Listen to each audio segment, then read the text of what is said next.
बिछड़ा कुछ इस सदा से कि रुत ही बदल गई, बिछड़ा कुछ इस सदा से कि रुत ही बदल गई, एक शख्स सारे शहर को वीरान कर गया। दोस्ता साढ़े बड़े प्यारे दोस्त चौधरी नवीद SHO साढ़े इलाके ड्यूटी सार अंजाम देता ने बहुत अच्छा टाइम गुजारिया ने। जो तारिक शाह साहब ने बहुत अच्छे दोस्त हैं और चेयरमैन बरगत साहब उन्होंने बड़े अच्छे दोस्त हैं।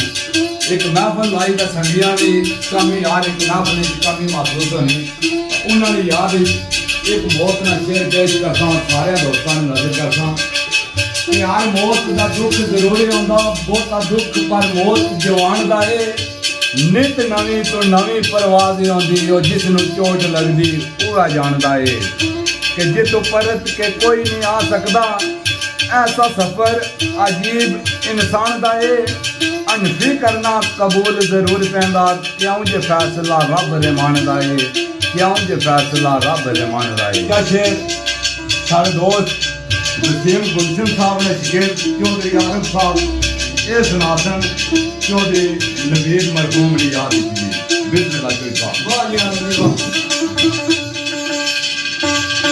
चौधरी नवीद साहब ने याद आखे के जान वालिया तू तो चला गया लेकिन क्या अपनी यादा छोड़ गए किसी लिखने वाले लिखा आवाज आई भाई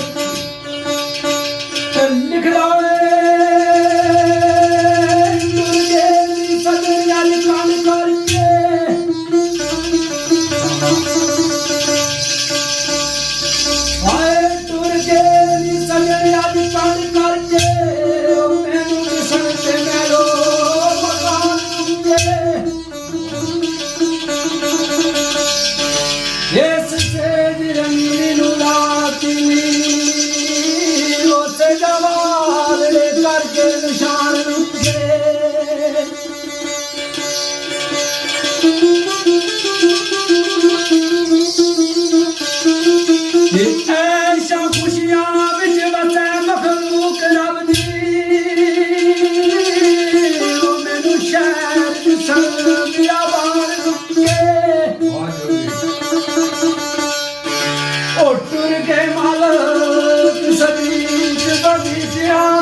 जी दोस्तों तो अगर वीडियो पसंद आया तो इसी लाइक तो सब्सक्राइब तो शेयर लाजमी करे। ये थी एक फरमाइशिया का प्रोग्राम साढ़े सैयद तारक दिन शाह साहब, चेयरमैन बरकत साहब, जनाब आजिद साहब और श्री आरफ साहब, कड़ा नवाज जनाब जहीर आजिद साहब और सतार रंज चौधरी परवेज साहब।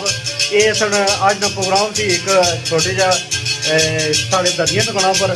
फिर जो नैक्सट वीडियो फिर हाजिर हो जी तमाम तकने तो लेने की सोने रब ने वाला जी।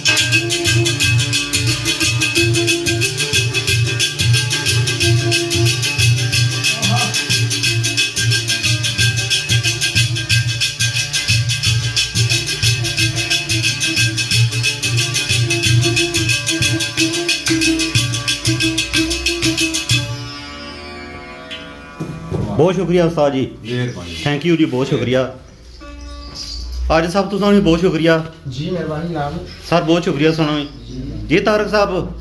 कैसा लगा तुसा कि आज ना ये प्रोग्राम छोटा जा फरमाइश बहुत अच्छा जनाब, खुश है जनाब। जनाब तो हम बहुत खुश है कैसे मेरे साहब बतू साहब आदिल भाई बाकी साथी साहब सारे पूरी टीम है जनाब, बहुत अच्छा माशाल्लाह सोना तुसा ने दिल के स्कूल दा तुसा जेडी फरमाइश की है सारी सोना याद ताज़ा होगी है जी तुसा संगी नहीं। जनाब बहुत शुक्रिया जी, बहुत शुक्रिया जी। चेयरमैन जी कैसा लगा तुसा कि आज ने जेडे साढ़े साढ़े इस एक सकाफत की जड़ा ना उजागर रखे हैं ने, ये बहुत बड़ी गल है। जड़ा ना साड़ी सकाफत है, साढ़े अपने संगी ने, साढ़े गराने बंदे ने हैं जी। जनाब सब तक सुनने लगी सलाम तुसा भी जनाब बहुत शुक्रिया तुसानो जेड़ा हर रोज तुसा की लाइक करने और रोज क्या कर रहे हो हर जी? रोज तुसा नवाजनी और मेहरबानी शुक्रिया। ते ये जनाब अपने ग्राने भी है ना इलाके ने भी है जी बिल्कुल बिल्कुल तो आज फिर ताज़ा हो गया कई अरब मुल्कों च यूरोप तक सन लोग ते याद ताज़ा हो गया सब दोस्तों संगी की सलाम। बहुत शुक्रिया जी, बहुत शुक्रिया भाई साहब, बहुत शुक्रिया तुसा भी। ਮਿਹਰਬਾਨੀ जी। अपनी नगरी अपने इलाके ने न्यूज़ सुनाने रहने जेडे साढ़े ओवरसीज से तकने ले उन्हें सारिया की फिर रिक्वेस्ट करता कि अपनी नगरी नाल टच रहे हो नवे दी नवे न्यूज़ और नवियां महफलों इत्थों की सुनाने रसन। अल्लाह ताला सारिया की शाद आबाद रखे जी। बहुत शुक्रिया जी।